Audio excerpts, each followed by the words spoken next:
गए एक को देवा सर्वभूते सगुणा सर्वभूतांतरात्मा कर्माध्यक्ष साक्षी चेता केवल निर्गुणष्ट। अब एक किताब है भागवत गीता, इसमें लिखा है अधर्माभिभवात्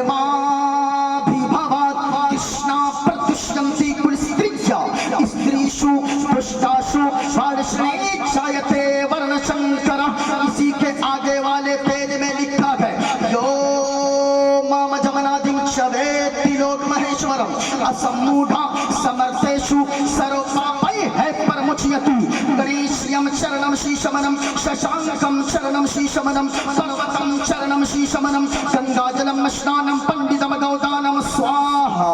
कल्कि अवतार न्यारपंथम पृथ्वी मध्यम उर्वशिकारतम बलवन स्वानम लम्लघीयं पशुपपनं तपस्यं वीरं महावीर गुरुं प्राणं प्रादीपं सोमवतु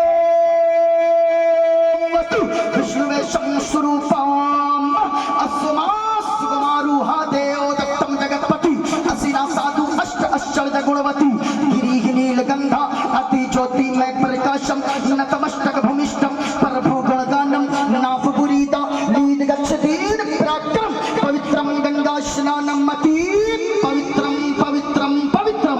और एक पंडित है लोग हैदराबाद का रहने वाला है, नाम है पंडित सोमनाथ वर्मा।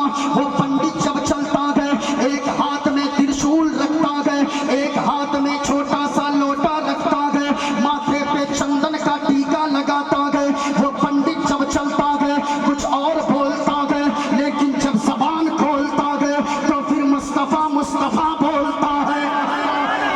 और वो पंडित क्या कहता है सुनो, पंडित कहता है लोगो शरणय गुरु निमागा सुख सागर अत्याचार मागा सुख सागर शरणन है गुरु नाम उजागर कृपा करोगे शुभ नाम सुख सागर गुरु हर कृपा मनोगर पावे अत्याचार मागा सुख पावे। जय गुरु नामे नामे कर जय पे बिना मुहम्मद पार न होए।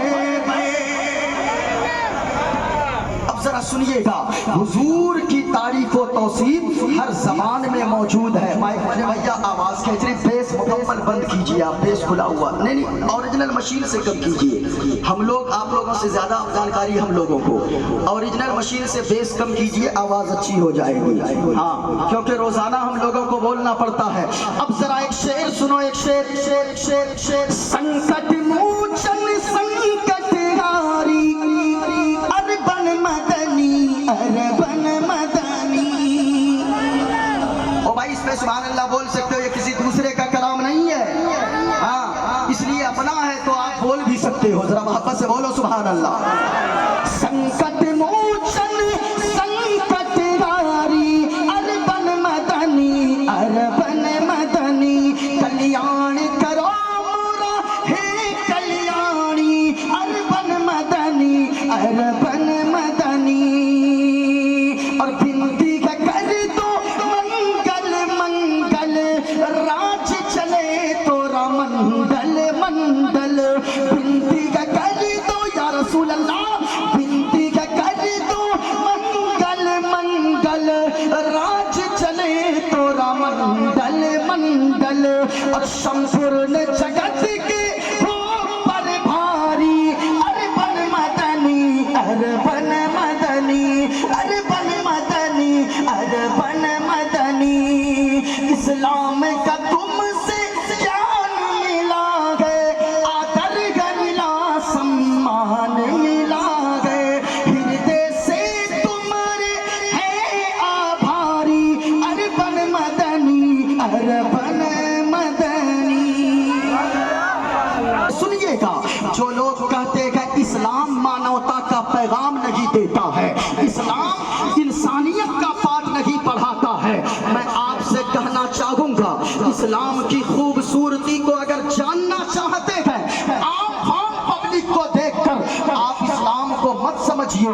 हमारे उलमा के पास आइए, जो नाइबीने रसूल हैं, आप इनके पास आएंगे, ये आपको बताएंगे कि इस्लाम का पैगाम कितना खूब खूबसूरत है। इस्लाम इंसानियत का कैसा पाठ पढ़ाता है। इस्लाम कहता है कि लोगों, एक किताब का नाम है फतवाए आलमगीरी। आप एक मसला जानते होंगे। मसला क्या है? हमारे भी हाथ में नाखून है, आपके भी हाथ में नाखून है, हाथ पाँव में सबके नाखून है। ये नाखून कितने दिनों में काटना चाहिए? आप अगर इन उलमा से पूछिएगा, ये उलमा बताएंगे कि 40 दिन से ज्यादा नाखून बढ़ाना ये मकरूह तहरीमी है। 40 दिन के अंदर अंदर नाखून को काट लेनी चाहिए। ये जो हमारे आपके हाथों में नाखून है 40 दिन के अंदर अंदर। लेकिन किताब का नाम फतवाए आलमगीरी, उस किताब में एक मसला लिखा है। ये तो आम लोगों के लिए है, ये हमारे लिए आपके लिए है कि 40 दिन के अंदर अंदर नाखून को काट लिया जाए। लेकिन मसला ये है कि अगर कोई गाय का दूध निकालता हो, कोई भैंस का दूध निकालता हो, कोई जानवर का दूध दोहता हो, जिसको ग्वाला कहते हैं, अगर कोई ग्वाला का काम करता हो यानी जानवर का दूध निकालता हो, तो मसला ये है वो 40 दिन का इंतजार न करे, बल्कि बेहतर ये है कि वो 10 दिन के अंदर अंदर नाखून को काट लिया करे। इसकी वजह क्या है? आगे वजह लिखी है, आगे रीजन लिखा हुआ है। क्या रीजन है? हमारे लिए 40 दिन, आपके लिए 40 दिन, लेकिन अगर जानवर का कोई दूध निकाले उसके लिए 10 दिन के अंदर नाखून काट लेना बेहतर। क्यों? इसलिए कि जो दूध निकालता है जानवर का, अगर वो 40 दिन तक इंतजार करेगा, उनके नाखून बड़े होंगे, कहीं दूध निकालने की वजह से, जानवर को नाखून लगने की वजह से कहीं जानवर को तकलीफ ना हो जाए। मैं आपसे पूछना चाहता हूँ, यहाँ जितने हमारे बिरादरे वतन बैठे हैं, आपसे मैं कहना चाहूंगा, आप जरा दिल पे हाथ रखकर बताओ, जो मजहब इस्लाम जानवर के साथ इतना अच्छा सुलूक करने का हुक्म देता है, वो इंसानों के साथ कितना अच्छा सुलूक करने का हुक्म देता होगा। वो मानवता का कैसा पाठ पढ़ाता होगा। मजहब इस्लाम को समझो, इनकी सुंदरता को, मजहब इस्लाम की ब्यूटीनेस को समझो। हुजूर फरमाते हैं कि लोगों, दुनिया में कुछ भी करके जाओगे, ऐसा नहीं है कि हिसाब नहीं देना होगा। आका फरमाते गए, अगर कोई रास्ते से गुजरते गुजरते किसी की मिट्टी की दीवार है, उस दीवार पे अगर नाखून लगा के खुरच दिया, उस नाखून में जो मिट्टी आएगी, उस मिट्टी के बारे में भी अल्लाह कयामत के दिन पूछेगा कि तूने बगैर किसी मामलात के तुमने उसकी दीवार की मिट्टी को क्यों खुरचा था। अल्लाह कयामत के दिन पूछेगा।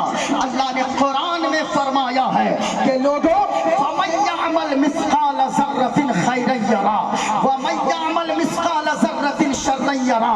अगर जर्रा बराबर कोई नेकी करेगा, अल्लाह कयामत के दिन पूछेगा। अगर कोई जर्रा बराबर बुराई करेगा, अल्लाह कयामत के दिन पूछेगा। इस्लाम पैगाम क्या देता है? इस्लाम कहता है कि लोगों, हर मामलात में अल्लाह से डरा करो, अल्लाह का खौफ रखा करो। मैंने जो आयत करीमा पढ़ी है जरा सुनिएगा।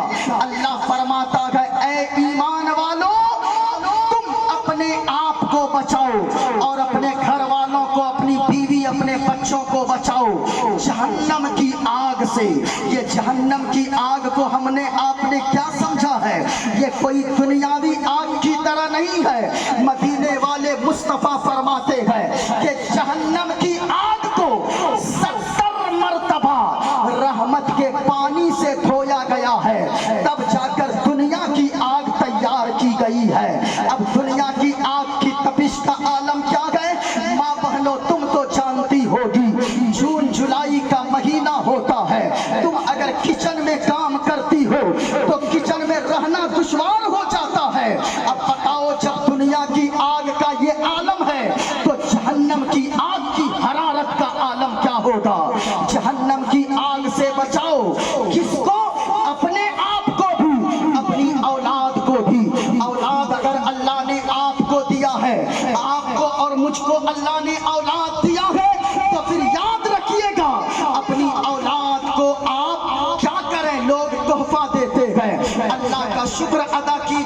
اللہ نے آپ کو اولاد دیا ہے، چاہے وہ بیٹا ہو چاہے وہ بیٹی ہو۔ اللہ کی قسم کہتا ہوں کتنے گھر ایسے ہیں شادی کے 20 سال گزر گئے، کبھی احمد آباد جاتا ہے، کبھی انکلیشور جاتا ہے ڈاکٹر کے پاس، کبھی غریب نواز کی چوکھٹ پہ، کبھی اعلیٰ حضرت کی چوکھٹ پہ، کبھی مخدوم سمنانی کی چوکھٹ پہ منتیں مانگتا ہے کہ اے مخدوم سمنا آپ کے وسیلے سے میں دعا مانگتا ہوں، میرے مولا میں مخدوم سمنا کے وسیلے سے دعا مانگتا ہوں، میں غوث اعظم کے وسیلے سے دعا مانگتا ہوں، اللہ تو مجھے یا تو بیٹا دے دے یا بیٹی دے دے۔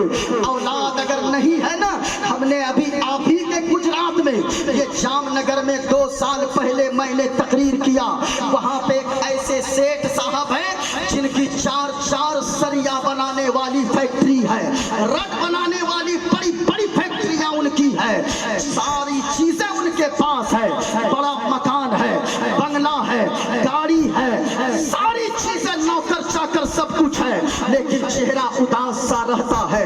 ہم نے ایک مرتبہ پوچھا کہ او سیٹھ صاحب یہ بتاؤ ساری چیزیں اللہ نے دیا ہے لیکن اس کے باوجود اداس کیوں رہتے ہو؟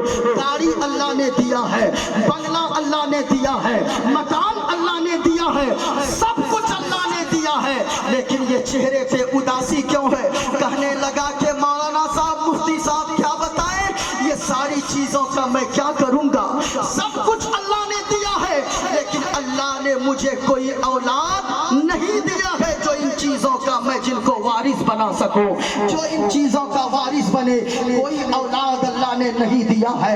اللہ نے آپ کو اولاد دیا ہے، آپ خوش نصیب ہو کہ اللہ نے اولاد دیا ہے، ورنہ تو ساری دولت والے جن کے پاس کروڑوں کی دولت ہے اگر اولاد نہیں ہے ان کی زندگی ویران لگتی ہے، ان کا گھر سونا سونا لگتا ہے، لیکن ایک غریب مزدور